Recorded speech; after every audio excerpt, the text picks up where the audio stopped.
Okay, ഈ ഒരു question നമ്മുടെ കോമ്പൗണ്ട് ഇൻട്രസ്റ്റിനെ ബേസ് ചെയ്ത് SSC CGL 2020 പ്രിലിംസിൽ ചോദിച്ചൊരു ക്വസ്റ്റ്യൻ ആണ്.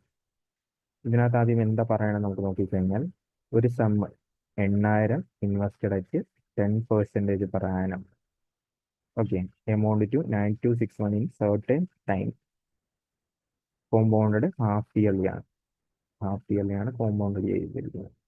What will be the compound interest, same sum, same time, double rate of interest if the rate of interest compound annually.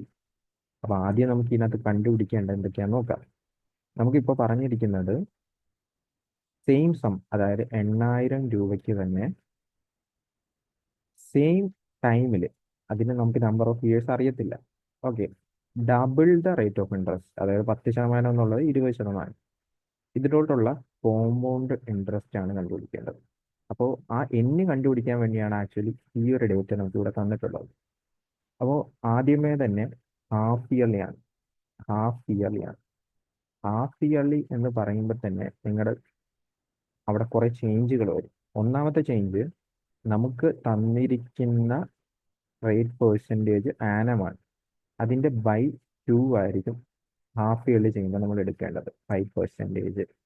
അതുപോലെ തന്നെ നമുക്ക് n year ആണെങ്കിൽ അതിൻ്റെ 2n ടൈംസ് ആയിരിക്കും നമുക്ക് എന്ത് വരുന്നത്, ഈ പറയുന്ന ഹാഫ് ഇയർലി ചെയ്യുമ്പോൾ വരുന്നത്.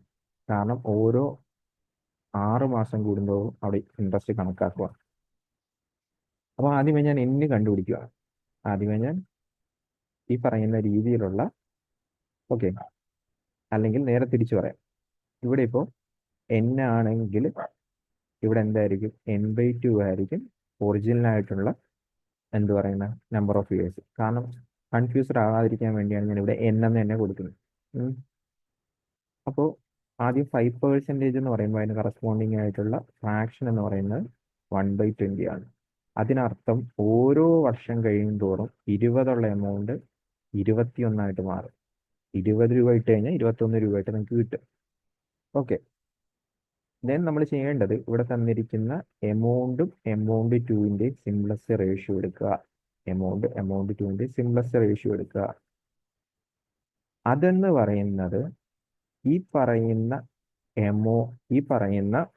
20/21 എത്രയോ കൊല്ലത്തേക്ക് ഇട്ട് കഴിയുമ്പോഴായിരിക്കും ഈ ഒരു രീതിയിലോട്ട് വരുന്നത്. നിങ്ങൾ ചെയ്യേണ്ടത് 8,000 കിട്ടി, എമൗണ്ട് ടുവും കിട്ടി. അതെന്ന് പറയുന്നത് നമ്മുടെ 21/20 n ടൈംസ് ആയിരിക്കും. ഞാൻ ഇവിടെ കാണുമ്പോൾ തന്നെ അറിയാം 20ന്റെ ക്യൂബാണ് ഇത്, 21ന്റെ ക്യൂബാണ് ഇത്. ഓക്കെ, 20ന്റെ ക്യൂബാണിത്, 21ന്റെ ക്യൂബാണ് ഇത്. അപ്പൊ എന്നിന്റെ വാല്യൂ എത്ര ഉണ്ടാവും, 3 ആയിരിക്കും. ദെൻ നമുക്ക് ക്യൂബും സ്ക്വയറൊക്കെ പഠിക്കാനുണ്ട് കുറേ നമ്പേഴ്സിന്റെ, അത് വെച്ചിട്ടാണ് ഇത് ഈസി ആയിട്ട് കാൽക്കുലേറ്റ് ചെയ്യുന്നത്. ദെൻ ഹാഫ് ഇയർലിയിൽ 3 കൊല്ലമാണെങ്കിൽ ആക്ച്വലി നമ്മുടെ ഒറിജിനൽ 1.5 കൊല്ലത്തെ എഫക്റ്റീവ് 1.5 കൊല്ലമാണ് വരുന്നത്. ഓക്കെ, ഹാഫ് ഇയർലി 3 കൊല്ലമാണെങ്കിൽ ഒറിജിനലി 1.5 കൊല്ലമാണ് വരുന്നത്. കാരണം ഒറിജിനൽ ഇയറിന്റെ ഇരട്ടിയായിരിക്കും എപ്പോഴും നമ്മൾ ഹാഫ് ഇയർലി ചെയ്യുമ്പോൾ എടുക്കേണ്ടത്.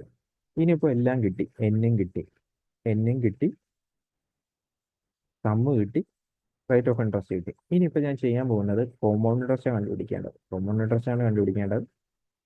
സോ ഞാനാണെങ്കിൽ 20% അല്ലേ, അപ്പോൾ ആദ്യത്തെ വർഷം ഫുൾ ഇയർ വരും.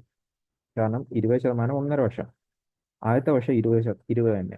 രണ്ടാമത്തെ വർഷം പകുതി വർഷം എടുക്കുന്നുള്ളൂ, സോ 10%.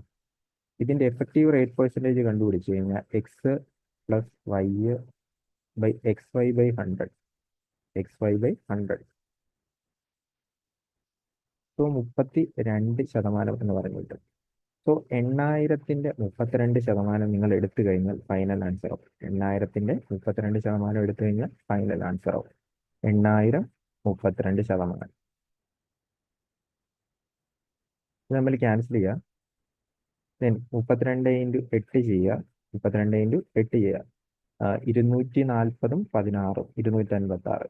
256 കൂടെ ഒരു 0 ഇട്ട് കൊടുക്കുക. 2560 ആയിരിക്കും ഈ ഒരു ക്വസ്റ്റിന്റെ ഫൈനൽ ആൻസർ ആയിട്ട് വരുന്നത്.